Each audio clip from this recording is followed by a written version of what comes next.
Relations and functions exercise 1.1 के questions को solve करने से पहले हम लोग एक्सरसाइज 1.1 में यूज होने वाले सारे कॉन्सेप्ट को समझेंगे, फिर एक्सरसाइज 1.1 के क्वेश्चंस को सॉल्व करेंगे।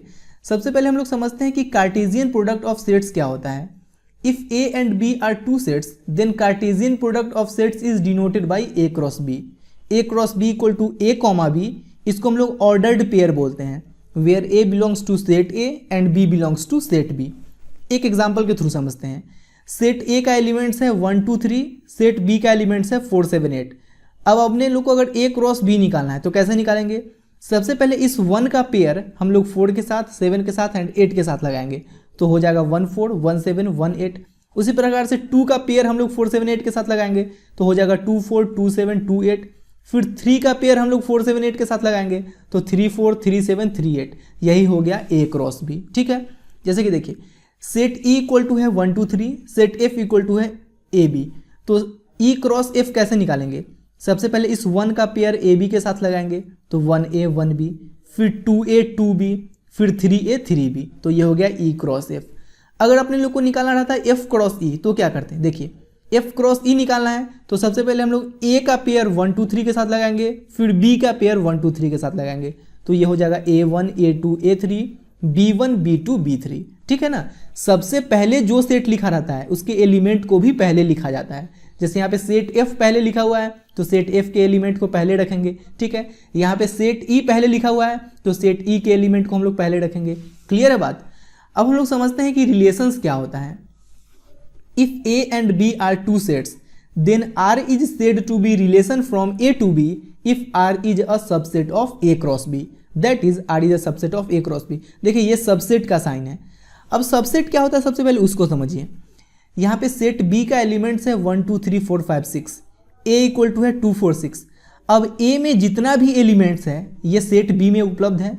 देखिए यहाँ पे 2 4 6 है तो सेट बी में भी 2 4 6 है, तो हम लोग ऐसा बोल सकते हैं कि ये ए जो है ये बी का सबसेट है, हम लोग ऐसा बोल सकते हैं। ठीक है ना, तो देखिए अब रिलेशंस क्या होता है इसको हम लोग एक एग्जाम्पल के थ्रू समझते हैं।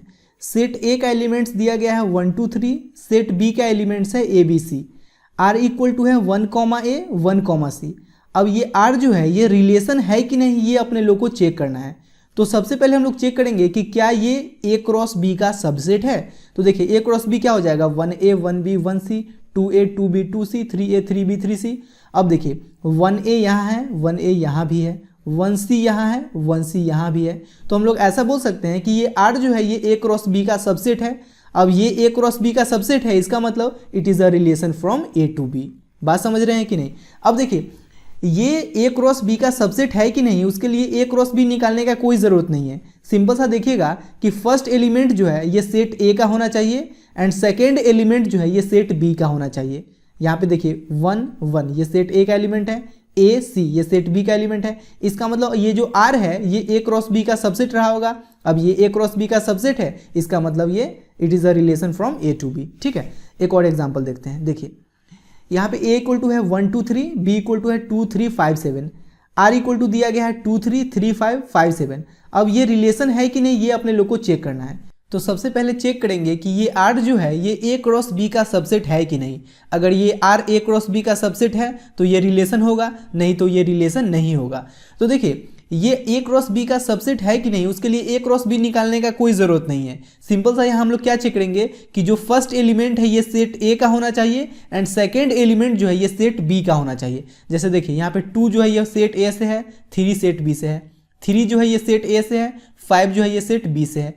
अब यहाँ पे ये 5 जो है ये सेट ए में है ही नहीं, इसका मतलब ये आर जो है ये ए क्रॉस बी का सबसेट नहीं होगा। वैसे भी आप लोग चेक कर सकते हैं। देखिए यहाँ पे 2 3 है, यहाँ भी 2 3 है, यहाँ पे 3 5 है, यहाँ भी 3 5 है, लेकिन यहाँ पे 5 7 है एंड इसमें 5 7 है ही नहीं। इसका मतलब R जो है ये ए क्रॉस बी का सबसेट नहीं है।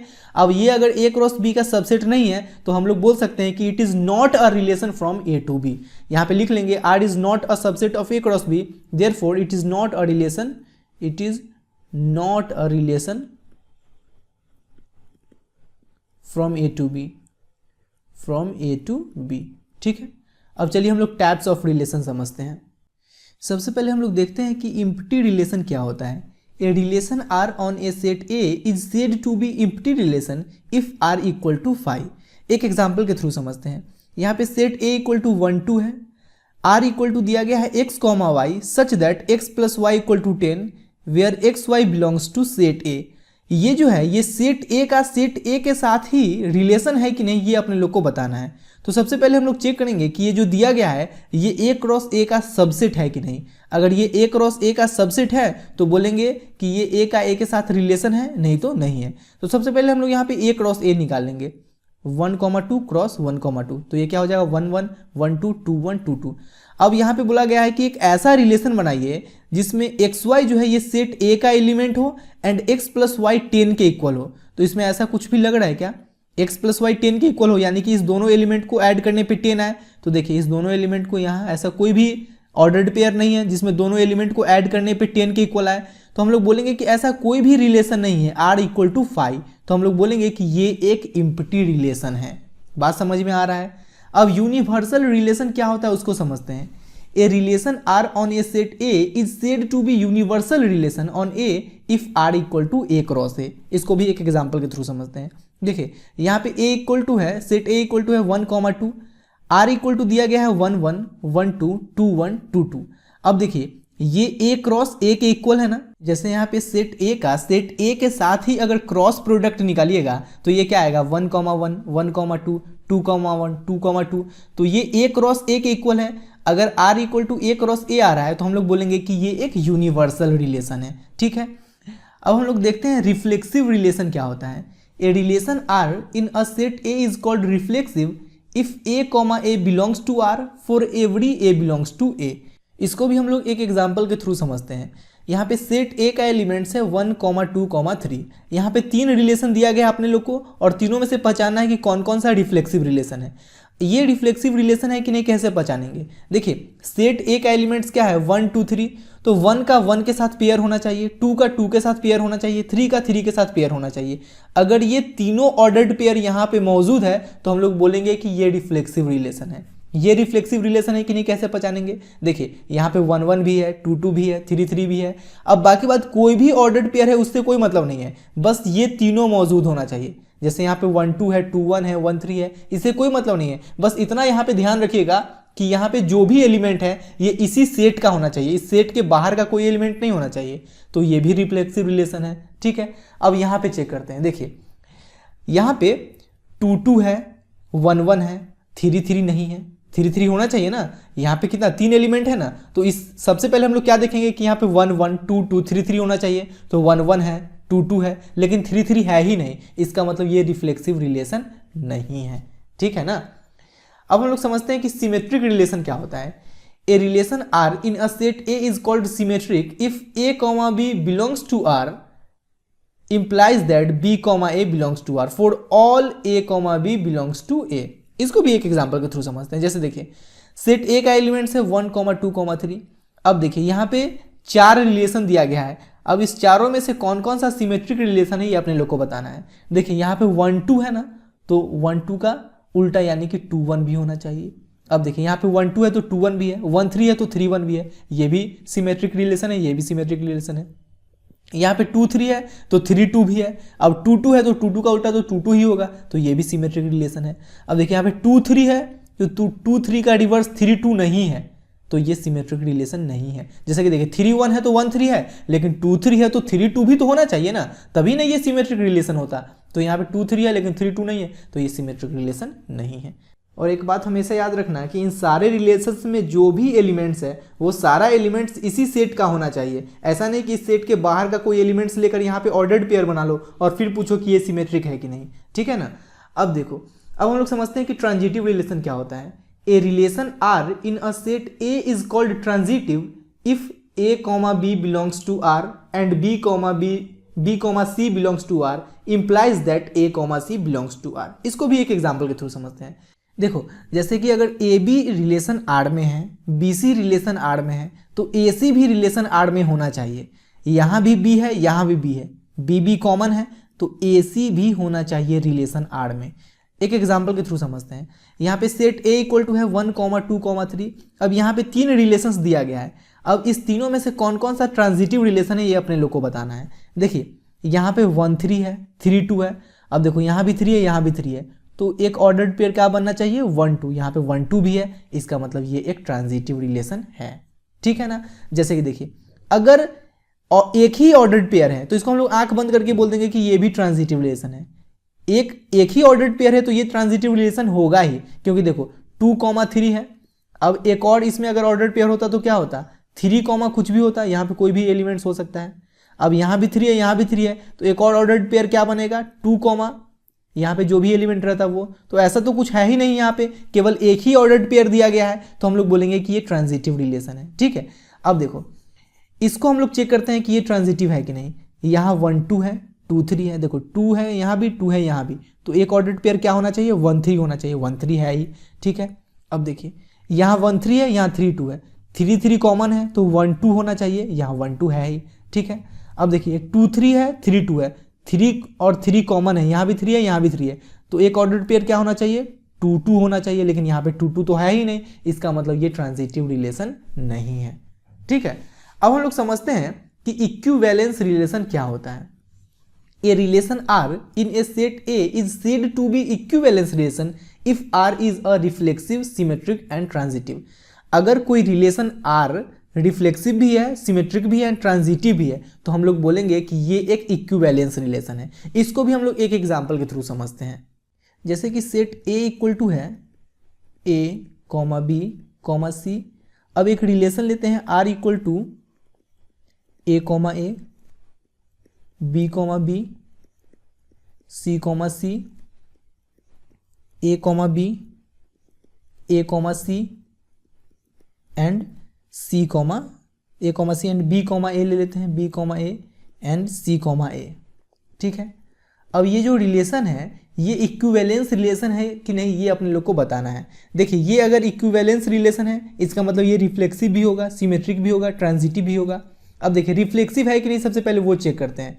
तो रिफ्लेक्सिव में सिंपल सा क्या कंडीशन है, देखिए रिफ्लेक्सिव के लिए सिंपल सा आपने लोग को देखना है कि जो यहाँ पे जो एलिमेंट मौजूद है उसका उसी एलिमेंट के साथ पेयर यहाँ पे होना चाहिए। जैसे 1 2 3 है तो 1 1 2 2 3 3 होना चाहिए, बाकी बात और कुछ भी उससे कोई मतलब नहीं है। तो देखिए यहाँ पे ए बी सी है तो ए ए है, बी बी है, सी सी है, इसका मतलब ये रिफ्लेक्सिव रिलेशन है। अब सिमेट्रिक है कि नहीं वो चेक करते हैं। तो सिमेट्रिक में क्या कंडीशन है, देखिए सिमेट्रिक में कंडीशन है कि A B belongs to R implies that B A belongs to R. जैसे कि यहाँ पे 1 2 है तो 2 1 भी होना चाहिए, यहाँ पे 1 3 है तो 3 1 भी होना चाहिए। तो देखिए ए ए है तो ए का तो उल्टा ए ही होगा, बी बी का उल्टा बी बी ही होगा, सी सी का उल्टा तो सी सी ही होगा। अब देखिए ए कॉमा बी है तो बी कॉमा ए भी है, ए कॉमा सी है तो सी कॉमा ए भी है, इसका मतलब ये सिमेट्रिक रिलेशन भी है। अब ट्रांजिटिव है कि नहीं वो चेक करते हैं। ट्रांजिटिव में कंडीशन क्या है कि A B belongs to R and B C belongs to R implies that A C belongs to R. जैसे यहाँ पे बी बी कॉमन है तो ए सी भी रिलेशन आर में होना चाहिए। तो देखिए यहाँ पे ए है, यहाँ भी ए है, ए कॉमन है तो बन क्या रहा है ए बी बन रहा है, तो ए बी होना चाहिए, तो यहाँ पे तो ए बी है ही। अब देखिए जैसे कि यहाँ पे बी है, यहाँ पे बी है एंड यहाँ भी बी है, तो क्या बन रहा है बी ए बन रहा है, तो बी ए भी होना चाहिए, बी ए तो यहाँ पे ये खुद यही है, ठीक है। अब देखिए अब जैसे यहाँ पे ए सी है, सी ए है, सी सी कॉमन है तो ए होना चाहिए, ए तो है ही, इसका मतलब ये ट्रांजिटिव रिलेशन भी है। अब ये तीनों रिलेशन है, इसका मतलब ये एक इक्विवेलेंस रिलेशन है। क्लियर है बात। अब देखिए बस इतना बात आप लोग याद रखिएगा। आप चलिए क्वेश्चन सॉल्व करते हैं, देखिए कितना मजा आएगा, बहुत ही आसान तरीके से सारा क्वेश्चन सॉल्व हो जाएगा। फर्स्ट क्वेश्चन में बोला जा रहा है determine whether each of the following relations are reflexive, symmetric and transitive. यहाँ पे जो रिलेशंस दिया गया है ये रिफ्लेक्सिव है या सिमेट्रिक है या ट्रांजिटिव है, ये अपने लोग को बताना है। फर्स्ट के फर्स्ट में बोला जा रहा है relation R in the set A equal to 1, 2, 3 up to 14 defined as R equal to x comma y such that 3x minus y equal to 0। देखिए यहाँ पे बोला गया है 3x minus y equal to 0, इसको हम लोग ऐसे भी तो लिख सकते हैं y इक्वल टू 3x। अब देखिए अब यहाँ पे अगर हम लोग x का वैल्यू 1 पुट करते हैं तो y का वैल्यू क्या आ जाएगा 3 आ जाएगा, x का वैल्यू 2 पुट करेंगे तो y का वैल्यू 6 आ जाएगा, x का वैल्यू 3 पुट करते हैं तो y का वैल्यू 9 आ जाएगा, x का वैल्यू 4 पुट करते हैं तो y का वैल्यू 12 आ जाएगा। उसी प्रकार से x का वैल्यू अगर 5 पुट करते हैं तो y का वैल्यू क्या आ जाएगा 15 आ जाएगा। लेकिन इस ऑर्डर्ड पेयर को हम लोग यहाँ पे नहीं लिखेंगे, क्योंकि देखिए 5 जो है ये सेट ए में है लेकिन 15 सेट ए में नहीं है। x y का जो ये दोनों वैल्यू सेट ए में होना चाहिए, इसलिए हम लोग इस ऑर्डर्ड पेयर को यहाँ पे नहीं लिखेंगे, केवल 4,12 तक ही लिखेंगे। अब चेक करेंगे कि ये जो रिलेशन है ये रिफ्लेक्सिव है या सिमेट्रिक है या ट्रांजिटिव। तो देखिए इसको रिफ्लेक्सिव होने के लिए इसमें 1 1 2 2 3 3 4 4 अप टू 14 14 तक ऑर्डर्ड पेयर होना चाहिए, लेकिन इसमें तो ऐसा कुछ है नहीं, इसका मतलब ये रिफ्लेक्सिव भी नहीं है। अब देखिए सिमेट्रिक कैसे चेक करेंगे, यहाँ पे 1 3 है तो 3 1 भी होना चाहिए, 2 6 है तो 6 2 भी होना चाहिए, लेकिन ऐसा तो कुछ है नहीं। तो यहाँ पे लिखेंगे R is not symmetric as 1 3 belongs to R but 3 1 not belongs to R। ठीक है, अब देखिए अब चेक करेंगे कि ये ट्रांजिटिव है कि नहीं। देखिए यहाँ पे 1 3 है, यहाँ पे 3 9 है, 3 3 कॉमन है ना, इसका मतलब 1 9 भी होना चाहिए यहाँ पे, लेकिन ऐसा तो कुछ है नहीं। तो लिखेंगे कि R is not transitive as 1 3 9 belongs to R but 1 9 not belongs to R। ठीक है, तो यहाँ पे लिख लेंगे therefore R is neither reflexive not symmetric not transitive. समझ में आया अच्छे से। अब नेक्स्ट क्वेश्चन पे चलते हैं। देखिए सेकेंड में बोला जा रहा है relation R in the set n of natural numbers defined as R equal to x y such that y equal to x + 5 and x smaller than 4। देखिए x y का जो वैल्यू है ये नेचुरल नंबर्स होगा, ठीक है, and x जो है ये 4 से छोटा है। तो देखिए अगर यहाँ पे हम लोग x का वैल्यू 1 पुट करते हैं तो y का वैल्यू 6 आ जाएगा, x का वैल्यू 2 पुट करते हैं तो y का वैल्यू 7 आ जाएगा, x का वैल्यू 3 पुट करते हैं तो y का वैल्यू 8 आ जाएगा। ठीक है, x का वैल्यू 4 से छोटा ही हम लोग पुट करेंगे, यानी कि x का वैल्यू 3 तक ही पुट करेंगे। अब ये जो रिलेशन बना है ये रिफ्लेक्सिव है या सिमेट्रिक है या ट्रांजिटिव, ये चेक करते हैं। देखिए अगर ये रिफ्लेक्सिव होता तो यहाँ पे 1 1 2 2 3 3 ये होना चाहिए, ऐसा तो कुछ है नहीं। तो हम लोग लिखेंगे कि R is not reflexive as 1 1 2 2 3 3 not belongs to relation R। अब देखिए ये सिमेट्रिक भी नहीं है, क्योंकि यहाँ पे 1 6 है तो 6 1 भी होना चाहिए। तो लिखेंगे कि R is not symmetric as 1 6 belongs to R but 6 1 not belongs to R। ठीक है, अब ये ट्रांजिटिव अगर होता तो देखिए ट्रांजिटिव होने के लिए तो यहाँ पे वैसा ऑर्डर्ड पेयर ही नहीं है, क्योंकि ट्रांजिटिव में क्या होता है कि अगर AB BC रिलेशन R में है तो AC भी होना चाहिए रिलेशन R में, लेकिन ऐसा तो यहाँ पे कुछ कॉमन वाला है ही नहीं, इसलिए हम बोलेंगे R इज नॉट ट्रांजिटिव। ठीक है, अब नेक्स्ट क्वेश्चन में चलते हैं। थर्ड क्वेश्चन में बोला जा रहा है relation R in the set A equal to 1 2 3 4 5 6 as R equal to x y such that y is divisible by x। ये जो y है ये x से डिविजिबल होना चाहिए, यानी कि जो सेकेंड एलिमेंट यहाँ पे होगा वो फर्स्ट एलिमेंट से डिविजिबल होना चाहिए। तो ऑर्डर्ड पेयर क्या क्या होगा, 1 1 लिख सकते हैं क्योंकि ये जो 1 है ये 1 से डिविजिबल है, 1 2 लिख सकते हैं क्योंकि ये जो 2 है ये 1 से डिविजिबल है, 1 3 लिख सकते हैं, 1 4 लिख सकते हैं, 1 5 लिख सकते हैं, 1 6 लिख सकते हैं। अब देखिए यहाँ पे हम लोग 2 1 नहीं लिख सकते हैं क्योंकि ये 1 जो है ये 2 से डिविजिबल नहीं है।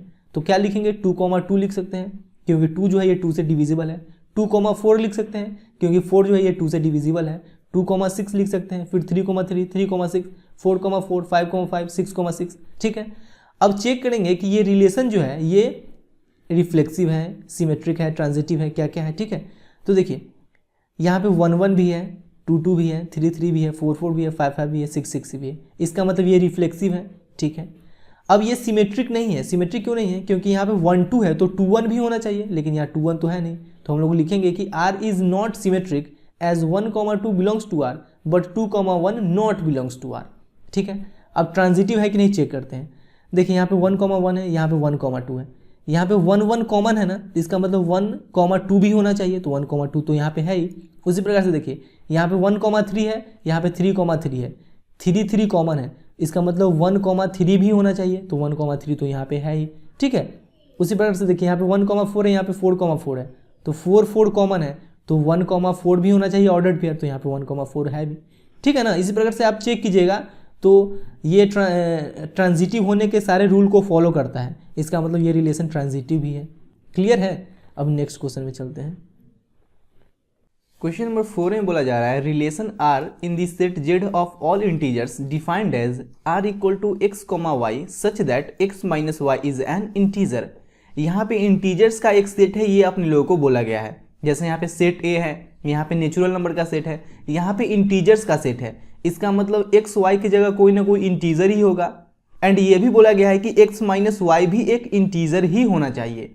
तो ये जो रिलेशन है ये रिफ्लेक्सिव होगा, सिमेट्रिक होगा या ट्रांजिटिव होगा, ये अपने लोगों को बताना है।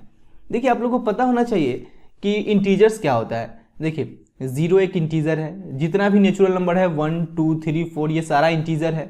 नेचुरल नंबर का निगेटिव भी इंटीजर ही होता है, -1 -2 -3, ठीक है। तो बहुत सारा इंटीजर्स है। अब इन सारे इंटीजर्स को लेकर ऑर्डर्ड पेयर बनाना तो मुश्किल वाला बात है। तो हम लोग कैसे चेक करेंगे कि ये रिलेशन कौन सा रिलेशन है?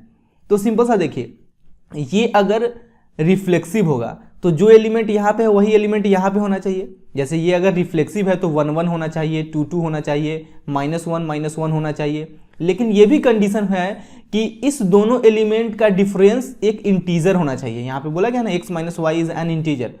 तो सिंपल सा हम लोग काम करते हैं, let x belongs to Z. मान लेते हैं कि एक्स जो है ये इस सेट का एक एलिमेंट है, एक्स कोई इंटीजर है। अब देखिए ये अगर रिफ्लेक्सिव है तो यहाँ पे दोनों की जगह सेम एलिमेंट होना चाहिए। तो मान लेते हैं कि x x belongs to relation R. अब अगर ये ऑर्डर्ड पेयर इस रिलेशन में है तो इस दोनों का डिफरेंस एक इंटीजर होना चाहिए।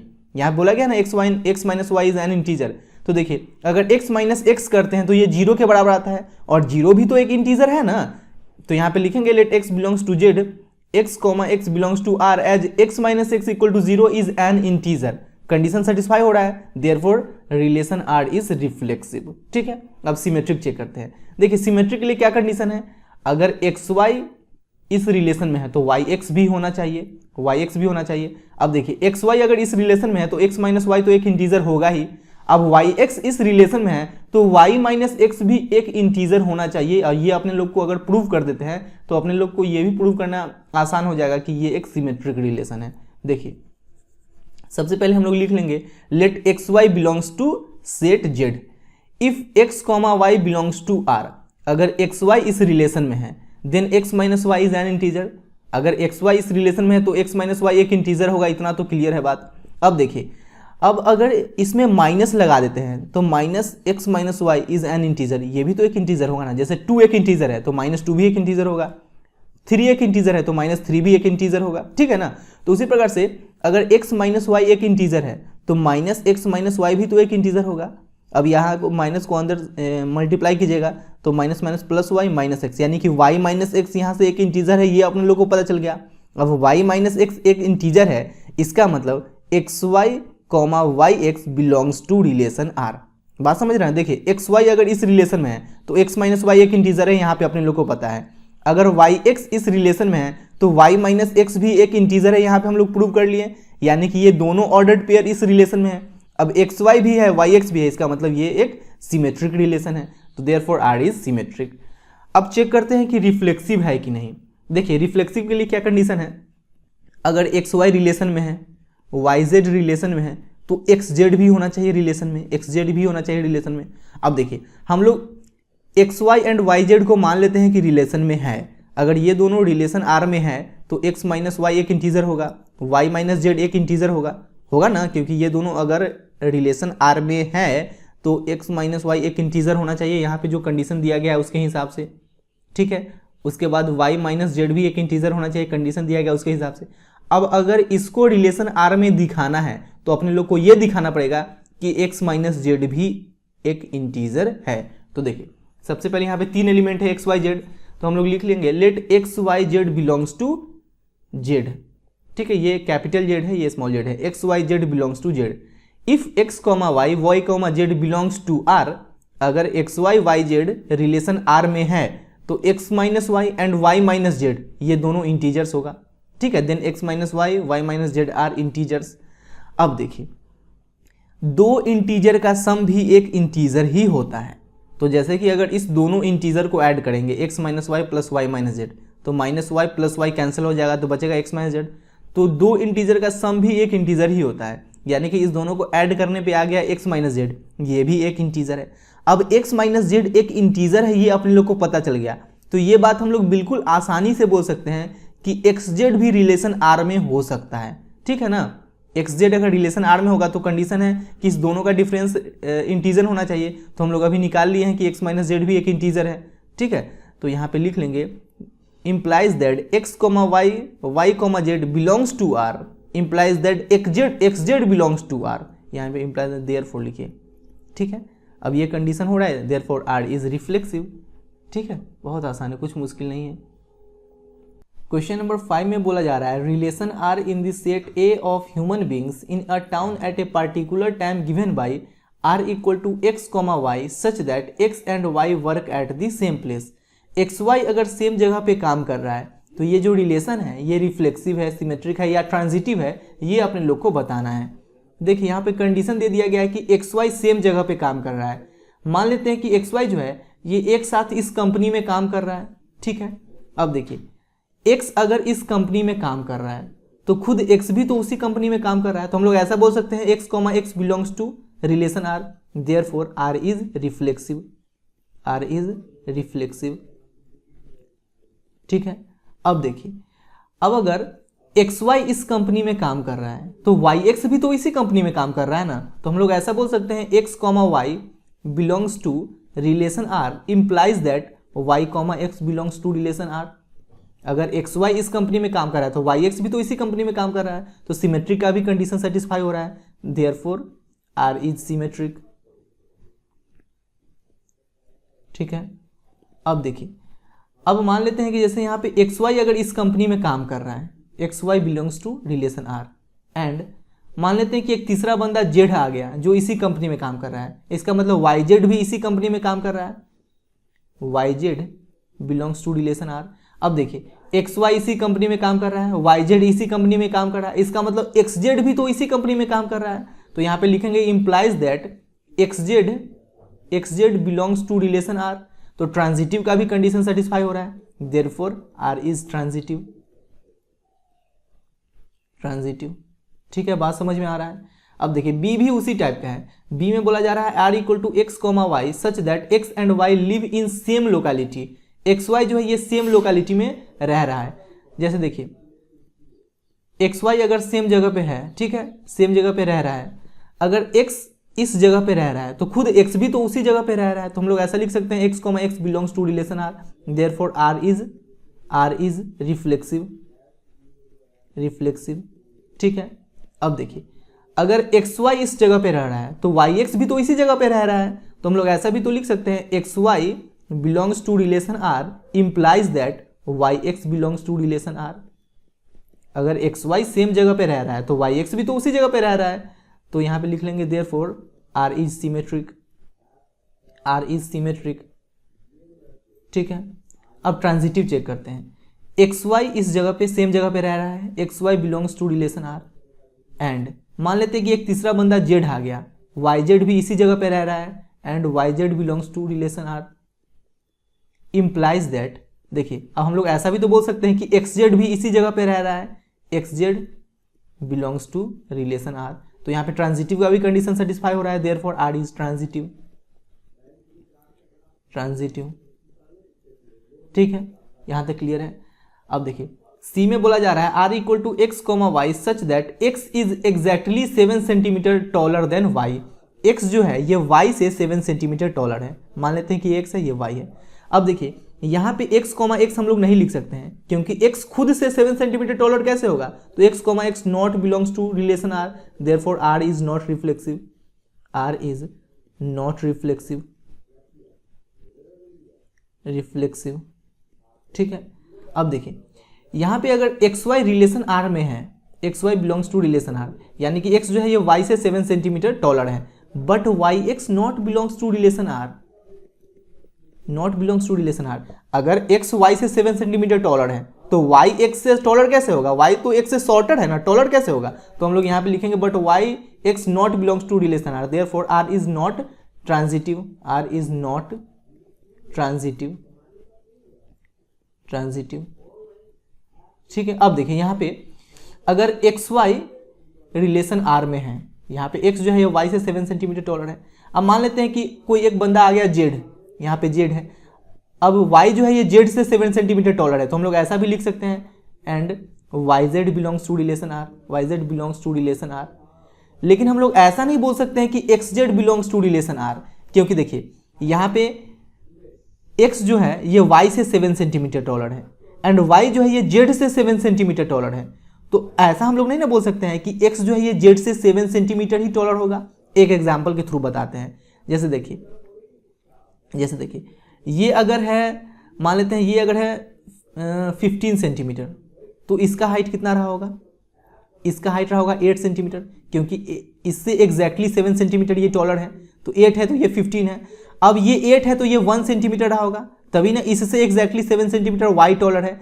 अब हम लोग ऐसा नहीं ना बोल सकते हैं कि x जो है ये z से 7 सेंटीमीटर टॉलर है, x तो z से 14 सेंटीमीटर टॉलर हो गया। तो हम लोग ऐसा यहाँ पे लिखेंगे कि but xz not belongs to relation r, therefore r is not symmetric, r is not symmetric. बात समझ में आ रहा है अच्छे से? ठीक है। अब बोला जा रहा है r equal to x comma y such that x is exactly 7 centimetre taller than y। x जो है ये y से एग्जैक्टली 7 सेंटीमीटर टॉलर होना चाहिए, या सिंपल सा समझिए कि जो फर्स्ट एलिमेंट है ये सेकंड एलिमेंट से एग्जैक्टली 7 सेंटीमीटर टॉलर होना चाहिए। तो यहाँ पे हम लोग x कॉमा एक्स नहीं लिख सकते हैं, क्योंकि x खुद से 7 सेंटीमीटर टॉलर कैसे हो सकता है? तो x comma x not belongs to relation r, therefore r is not reflexive, r is not reflexive. ठीक है। अब अगर यहाँ पे हम लोग लिखते हैं x y belongs to relation r, यानी कि x जो है ये y से एग्जैक्टली 7 सेंटीमीटर टॉलर है, but yx not belongs to relation r, क्योंकि यहाँ पे बोला गया है कि जो फर्स्ट एलिमेंट है ये सेकंड एलिमेंट से एग्जैक्टली 7 सेंटीमीटर टॉलर होना चाहिए। तो यहाँ पे तो फर्स्ट एलिमेंट सेकंड एलिमेंट से 7 सेंटीमीटर टॉलर है, लेकिन यहाँ पे फर्स्ट एलिमेंट सेकंड एलिमेंट से शॉर्टर है, टॉलर नहीं है। तो हम लोग लिखेंगे but yx not belongs to relation r, therefore r is not transitive, not transitive. ठीक है। अब देखिए यहाँ पे अगर हम लोग लिखते हैं x y belongs to relation r, यानी कि x जो है ये y से 7 सेंटीमीटर टॉलर है। तो मान लेते हैं कि x का लेंथ है 15 सेंटीमीटर, तो y का लेंथ कितना होगा? ये x है ये y है, तो y का लेंथ कितना होगा? 8 सेंटीमीटर, क्योंकि इससे एग्जैक्टली 7 सेंटीमीटर ये टॉलर है। अब यहाँ पे एक और हम लोग z ले लेते हैं, और इसके लेंथ को हम लोग मान लेते हैं 1 सेंटीमीटर, तो इससे ये एग्जैक्टली 7 सेंटीमीटर टॉलर है। तो हम लोग ऐसा भी लिख सकते हैं x y belongs to relation r and yz belongs to relation r, यानी कि y जो है ये z से एग्जैक्टली 7 सेंटीमीटर टॉलर है। लेकिन हम लोग ऐसा नहीं ना बोल सकते हैं कि xz belongs to relation r, यानी कि x z से एग्जैक्टली 7 सेंटीमीटर टॉलर नहीं ना होगा, x तो z से 14 सेंटीमीटर टॉलर है। तो यहाँ पे लिखेंगे but xz not belongs to relation r, therefore r is not symmetric, r is not symmetric. समझ में आया अच्छे से? कोई दिक्कत नहीं है। अब आगे चलते हैं। अब इसके डी में बोला जा रहा है, r equal to x comma y such that x is wife of y। x जो है ये y की वाइफ है, यानी कि फर्स्ट एलिमेंट जो है ये सेकेंड एलिमेंट की वाइफ होनी चाहिए। तो यहाँ पे हम लोग x कॉमा एक्स नहीं लिख सकते हैं, क्योंकि x खुद की वाइफ कैसे हो सकती है? तो x comma x not belongs to relation r, therefore r is not reflexive, therefore r is not reflexive. ठीक है। अब देखिए यहाँ पे अगर हम लोग लिखते हैं x y belongs to relation r, यानी कि x जो है ये y की वाइफ है, but yx not belongs to relation r, क्योंकि यहाँ पे बोला गया है कि फर्स्ट एलिमेंट सेकंड एलिमेंट की वाइफ होनी चाहिए, लेकिन यहाँ पे तो फर्स्ट एलिमेंट हस्बैंड आ गया ना। तो हम लोग लिखेंगे but yx not belongs to relation r, therefore r is not symmetric, symmetric. ठीक है। अब देखिए यहाँ पे अगर हम लोग लिखते हैं x y belongs to relation r, ठीक है। अब अगर हम लोग यहाँ पे y लेते हैं, जैसे कि 3 एलिमेंट लेते हैं ना, ट्रांजिटिव का क्या कंडीशन है कि अगर एक्स वाई रिलेशन r में है, yz रिलेशन r में है, तो xz भी रिलेशन r में होना चाहिए। ठीक है। तो यहाँ पे तो हम लोग yz ही नहीं ले सकते हैं, क्योंकि कंडीशन है कि फर्स्ट एलिमेंट सेकेंड एलिमेंट की वाइफ होनी चाहिए। लेकिन यहाँ पे फर्स्ट एलिमेंट जो है यहाँ पे ये तो हस्बैंड आ गया ना। यहाँ पे तो ठीक है कि फर्स्ट एलिमेंट सेकंड एलिमेंट की वाइफ है, लेकिन यहाँ पे फर्स्ट एलिमेंट तो हस्बैंड आ गया। तो हम लोग लिख लेंगे डायरेक्ट कि r इज नॉट ट्रांजिटिव, ठीक है, अब आगे चलते हैं। अब बोला गया है कि x is father of y, x जो है ये y का फादर है। सेम क्वेश्चन वही है, यानी कि फर्स्ट एलिमेंट सेकंड एलिमेंट का फादर होना चाहिए। तो हम लोग यहाँ पे x, x नहीं लिख सकते हैं, क्योंकि x खुद का फादर कैसे हो सकता है। तो x, x not belongs to real relation are therefore r is not reflexive, r is not reflexive. ठीक, अब देखिए यहाँ पे अगर हम लोग लिखते हैं x y belongs to relation are, यानी कि x जो है ये y का फादर है, but y x not belongs to relation r. यहाँ पे बोला गया है कि x जो है ये y का फादर होना चाहिए, यानी कि y यहाँ पे बेटा हो गया, तो बेटा पहले नहीं आना चाहिए, पहले फादर को आना है। तो इसलिए लिखे हैं यहाँ पे but y x not belongs to relation are, therefore r is not symmetric, r is not symmetric.